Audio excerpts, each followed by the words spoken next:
Assalamualaikum warahmatullahi wabarakatuh.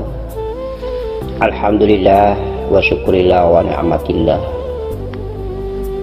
Ketahuilah ya handaku, bundaku dan anandaku, dikala kita melaksanakan sholat, kemudian kita mau melaksanakan tafakur ilallah,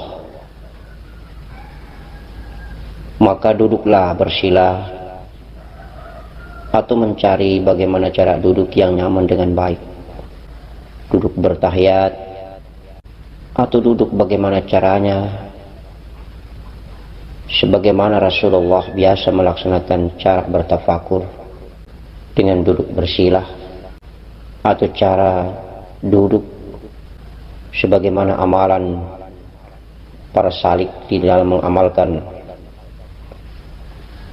aktivitas suluknya. Insya Allah, intinya adalah bahwa yang perlu diperhatikan adalah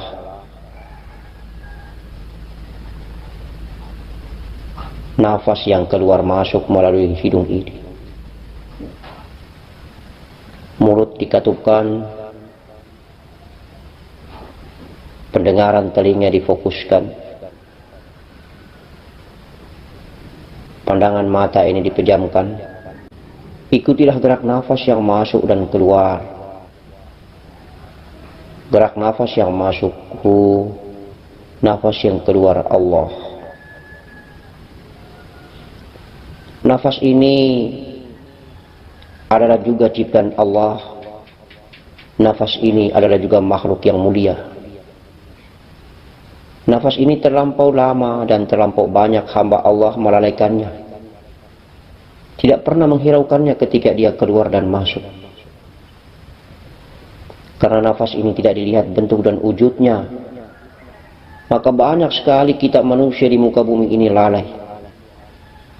Kita lebih banyak memperhatikan dan mendandani yang kita lihat dengan nampak, seperti tangan, mata, hidung, telinga, mulut, kaki kita, fisik batang tubuh daripada raga ini, rambut kita dandani, kita make upkan dia dengan baik, dengan sempurna.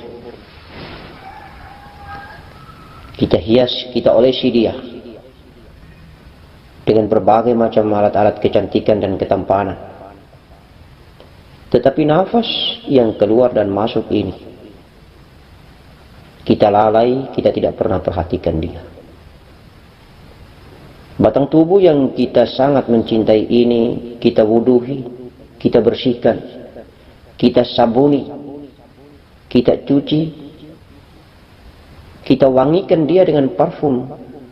Tapi nafas, begitu banyak hamba Allah di muka bumi ini tidak pernah memperhatikannya keluar masuknya. Keluarnya bebas, masuknya bebas. Dia mendatangkan syahwat dan nafsu bumi. Dia juga mengeluarkan syahwat dan nafsu bumi. Apakah dia penuh dan dijubahi dengan pakaian nafsu bumi, ataukah penuh dan dijubahi dengan pakaian akhirat? Tidak pernah diperhatikan, tidak pernah difikirkan, tidak pernah dikaji, tidak pernah dibayangkan. Allahumma salli ala Sayyidina Muhammad wa ala ali Sayyidina Muhammad. Padahal nafas ini adalah makhluk ciptaan Allah yang teramat sangat mulia. Karena nafas ini datang kita hidup, nafas ini pulang kita mati. Nafas ini ada kita hidup, nafas ini kembali ke asalnya, maka kita telah meninggalkan dunia. Nafas ini ada maka kita diartikan sebagai seorang hamba Allah yang mulia bernama manusia. Apabila nafas ini sudah tidak ada, maka Masya Allah kita adalah bangkai. Hanya karena dihargai berdasarkan tuntunan agama Allah yang mulia, maka kita ditutupi dengan kain kafan ketika dihantarkan menuju ke tempat kuburan. Padahal hakikatnya kita adalah bangkai. Begitu banyak manusia ini bangga menghantarkan bangkai-bangkai ini. Walaupun sepanjang hidupnya nafas ini masih ada, dia adalah seorang ustadz, dia adalah seorang ustazah, dia adalah seorang ulama, muballigh, muballighah, seorang berpangkat dan berjabatan tinggi. Seorang yang tokoh dimuliakan, disanjung, diagungkan sepanjang hidup karena nafasnya masih ada. Tetapi nafasnya ketika tiada, begitu banyaknya orang membanggakan, mengusung, menghantar menuju ke kuburan, padahal tidak disadari bahwa manusia begitu berjubel dan begitu banyaknya itu mengusung bangkai menuju ke tempat kuburan hanya karena dihargai sepanjang nafasnya masih ada, yaitu ketika dia hidup, maka ditutupi dengan kain kafan. Padahal kita membawa, menangisi, meratapi, menyesali, begitu banyak merampas bangkai ini untuk dipikul, untuk diusung menuju ke kuburan. Masya Allah. Allahu Akbar walillahil hamd. Kita merasa begitu menyesal, begitu terhinanya ketika bangkai ini dibakar, bangkai ini dibuang saja begitu. Insya Allah, bangkai manusia. Karena kita masih terbawa dengan pikiran bahwa adanya kemuliaan kehidupan. Padahal kemuliaan kehidupan itu ada ketika adanya nafas yang kita lalai ketika masih ada nafas ini di dalam batang tubuh. Kita diaktifi dengan kehidupan duniawiya, sehingga kita tidak pernah menyadari bahwa keluar masuknya nafas ini teramat sangat penting untuk dimanfaatkan, untuk diibadahi, untuk menjadikannya sebagai sarana terbaik menuju ke tempat Allah Subhanahu wa taala, menuju ke singgasana Allah Subhanahu wa taala, menjadikan kendaraan terbaik untuk mengunjungi Allahu Azza wa Jalla, Allahu Jallahu Jalala. Kita lupa memanfaatkan bahwa nafas ini adalah kendaraan terbaik yang begitu cepat melejit bertemu Allah Subhanahu wa taala. Kita lupa bahwa dia adalah kendaraan yang paling dekat sekali dengan negeri Allah. Dia adalah kendaraan yang tercepat untuk menuju ke negeri Allah Subhanahu wa taala dan bertemu dengan sang pemilik kekasih, Allah Subhanahu wa taala yang Maha Kasih. Coba kita duduk dan kita renungkan baik-baik, wahai ayahandaku, bundaku dan anandaku. Kita lebih banyak merasa puas dan puas, teramat sangat puas ketika kita mengibadahi zahir ini. Ketika kita melantunkan kalimat doa, kalimat ibadah ini, ketika kita juga ikut mendengarkan suara atau bunyi yang keluar, kita merasa teramat sangat puas, melebihi puasnya kita ketika kita melantunkan hal yang bersifat dhaim, yang diam, tidak berbunyi dan tidak bersuara. Kita lebih bangga dan merasa puas bahwa kita sudah saleh, kita sudah ibadah ketika kita melantunkan bunyi dan suara yang indah. Bismillahirrahmanirrahim. Alhamdulillahi Rabbil Alamin.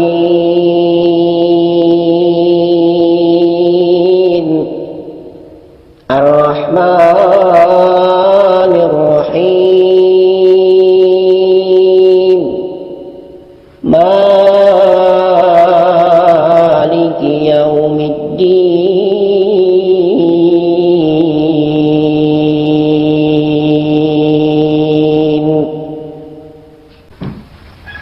Setelah selesai kita melantunkan dengan bunyi dan suara yang kita sendiri juga mendengarkan ini, kita merasa puas bahwa kita sudah beribadah kepada Allah. Ibadah kita ini sudah sampai kepada Allah. Dan itu kalau secara jumlah rutinitas kita lakukan, kita bertambah bangga. Ada perasaan ria yang muncul bahwa saya adalah orang soleh. Tetapi kita tidak pikirkan sudah berapa jumlah dan banyaknya kita melantunkan ibadah kepada Allah, mengunjungi Allah, datang bertemu dengan Allah, menggunakan kendaraan yang diam, tidak berbunyi dan tidak bersuara, yaitu nafas. Banyak sekali kita lalaikan. Ketika kita melaksanakan aktivitas kehidupan dunia, menyetir mobil, kita keluar, kita mengetik laptop, kita menggunakan sarana dan fasilitas serta media-media kehidupan ini, kita lupa bahwa nafas kita itu keluar masuk dalam keadaan kesibukannya sendiri. Kemudian fikir dan akal serta otak kita ini juga melaksanakan aktivitas dan kesibukan sendiri. serta jasad, raga, batang tubuh ini juga melaksanakan aktivitas dengan kesibukannya sendiri.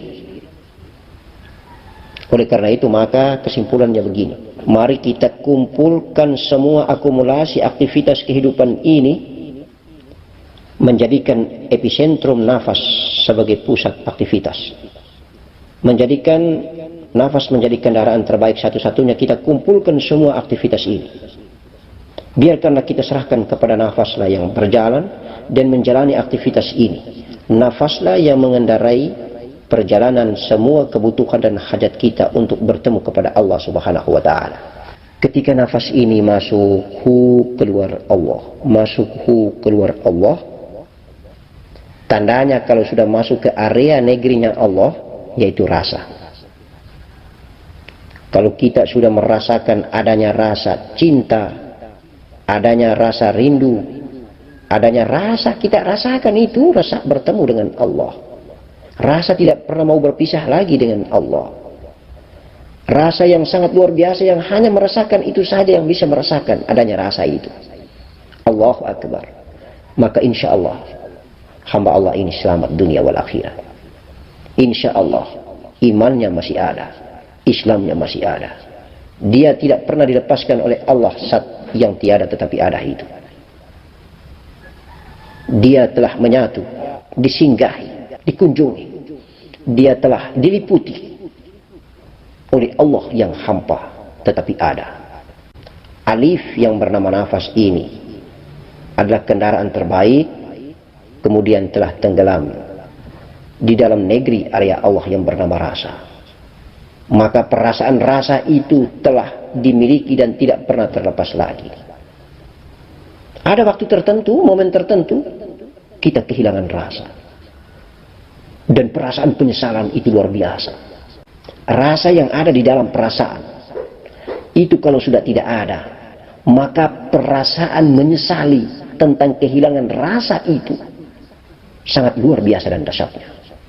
Dan alhamdulillah wa syukurillah, apabila rasa di dalam perasaan itu masih kekal adanya, maka Allah tidak pernah lagi berpisah dengan kita. Maka 24 jam dalam dasar nafas kita berjalan, hendaknya kita berusaha supaya Allah jangan tinggalkan kita. Allah jangan membelakangi kita. Apabila Allah sudah membelakangi kita, maka kafirlah kita, sesatlah kita. Ghairil maghdubi alaihim waladdallin. Dan rasa akan adanya Allah, rasa akan adanya Allah yang selalu dekat dengan kita dan tidak pernah terlepas dengan kita, itu kita sendiri yang merasakan adanya rasa itu. Itulah iman yang tertinggi. Oleh karena itu orang-orang tua dulu kita biasanya tidak mereka tampakkan kesalehan mereka dengan cara mengamalkan ibadah zahirnya, tetapi mereka hanya diam saja. Nampak kelihatan mereka tidak melaksanakan ibadah zahirnya yaitu sholat, tetapi hakikinya mereka melaksanakan sholat. Ibadah zahirnya itu mereka laksanakan sembunyi, tidak nampakkan.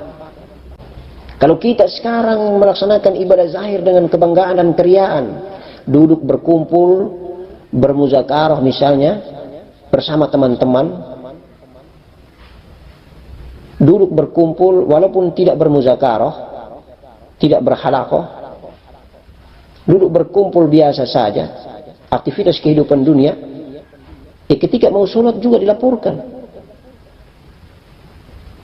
Permisi teman, saya laksanakan dulu sholat asar. Ya itu begitu, supaya diketahui bahwa dia mau melaksanakan sholat asar. Atau dulu cerita-cerita tentang kehidupan lain, aktivitas-aktivitas lain, sambung dia bahwa saya barusan tadi malam melaksanakan ibadah subuh, sholat subuh, kemudian kejadian begini. Itulah menjadi penyebab hilangnya kesalehan hakiki kita. Padahal sholat itu adalah pertemuan dengan Allah, hal yang bersifat rahasia, yang tidak boleh menimbulkan rasa ria dan takabur bahwa kita telah berkunjung kepada Allah, kita tidak telah saleh kepada Allah, kita telah beribadah kepada Allah. Biarkanlah ibadah itu adalah rahasia dirimu dengan Allah Subhanahu wa ta'ala. Itulah ibadah hakiki, itulah perjalanan ibadah dhaim. Kembali lagi ke persoalan yang kita bahas tadi, bahwa mari kita jaga baik-baik, kita kumpulkan semua aktivitas ini, kita wakafkan, kita gadaikan, kita serahkan kepada nafaslah yang berjalan dan menjalani. Biarkanlah nafaslah yang menjadi kendaraan terbaik untuk bertemu dengan Allah Subhanahu wa ta'ala. Kemudian ciri dan tanda bahwa nafas telah bertemu Allah adalah rasa. Ketika tenggelam dalam rasa, maka kita merasakan adanya rasa yang tidak pernah terlepas lagi dengan Allah. Mencintai, merindukan sampai dengan menitiskan air mata cinta. Kerinduan yang membahana, yang membuat kebahagiaan ini yang dahsyat dan luar biasa dan tidak bisa kita bendung. Allahu Akbar walillahil hamd. Maka hanya ada 3 kehidupan ini. Kehidupan Allah Maha Hidup ini, yang kosong, yang tiada tetapi ada, yang tidak menempati dan tidak memiliki tempat ini, yang tidak bisa dijangkau dengan akal dan fikiran ini. Inilah yang kita sembah, inilah yang kita sujuti, inilah yang kita pertuhankan, inilah yang maha tinggi, Rabbana Ala. Kemudian Nur Muhammad, itulah rasa, itulah titik yang muncul karena diadakan oleh yang kosong ini. Itulah sifat yang ada karena diadakan oleh yang maha ada. Kemudian nafas, itulah alif. Maka tubuh, nafas adalah hamba. Keindahan yang kita dandani ini adalah hamba. Batang tubuh ini adalah hamba. Nafas pun adalah hamba. Ketika tenggelam di dalam negeri Allah yang bernama Nur Muhammad, maka bertemulah dengan yang tiada tetapi ada. Itulah kosong tetapi ada. Itulah hampa. Itulah Allah. Itulah zat yang agung.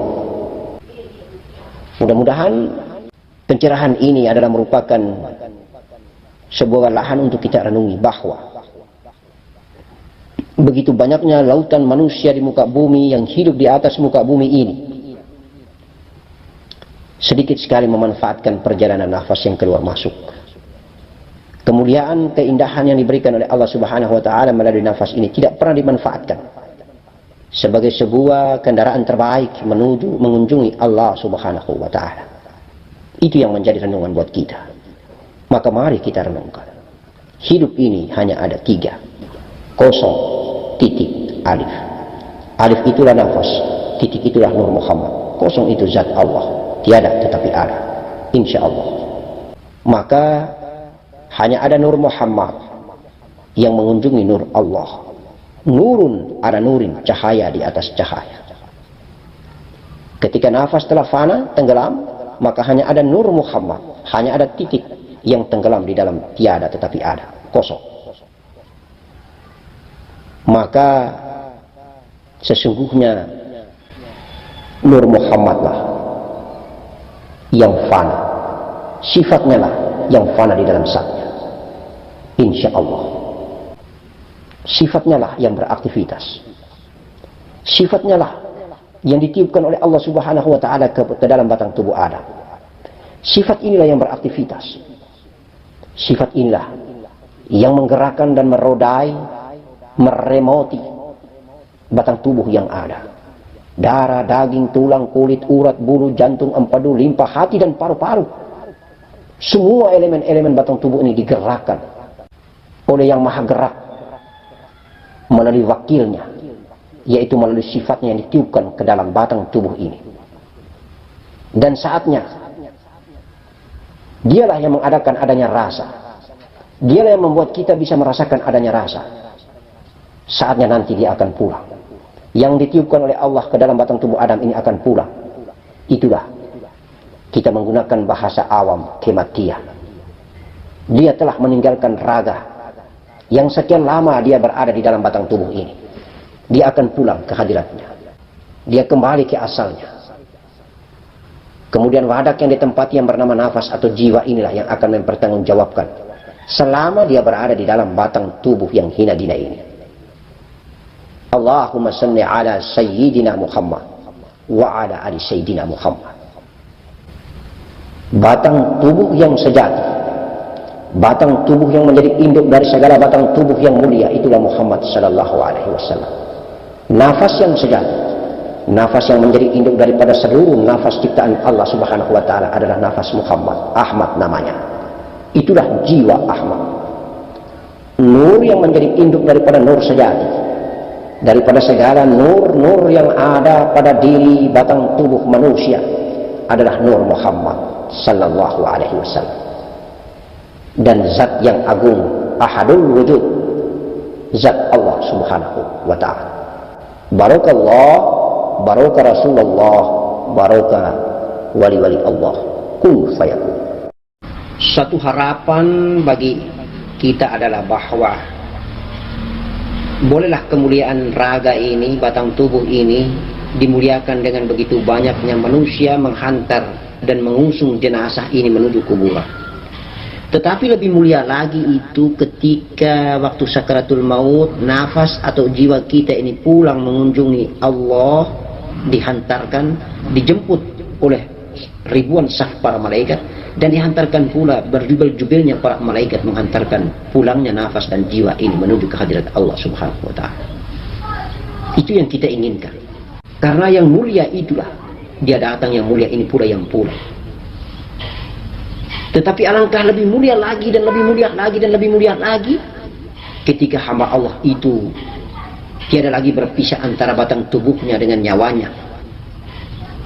Maka ketika berangkat pulang, batang tubuhnya hilang tiada. Yang ada hanya kain kafan kosong dengan setetes mani. Dan lebih mulia itulah batang tubuh ini utuh, tidak dimakan tanah, wangi seperti parfum yang tidak ada di bulu, kasturi, zaitun. Allahumma salli ala Sayyidina Muhammad wa ala Sayyidina Muhammad. Itulah kita belajar mengenal dia. Tidak memisah-misahkan, tidak bercerai-beraikan antara tubuh dan nyawa, tetapi menyatu tubuh dan nyawa itu. Maka hidup, dia tidak mati. Insya Allah, kalaupun dia tidak hilang sebelum dikubur, yakinlah di dalam kubur dia akan hilang. Kalaupun tidak cepat dia hilang di dalam kubur, yakinlah ratusan ribuan tahun lamanya dia akan mengecil tubuh ini di dalam kubur, kecil, kecil, kecil, pendek, pendek, pendek, dan akan hilang menjadi setetes mani. Itulah kemuliaan dan kebesaran Allah subhanahu wa ta'ala diberikan kepada batang tubuh yang mulia ini, menjadi seorang kekasih Allah. Assalamualaikum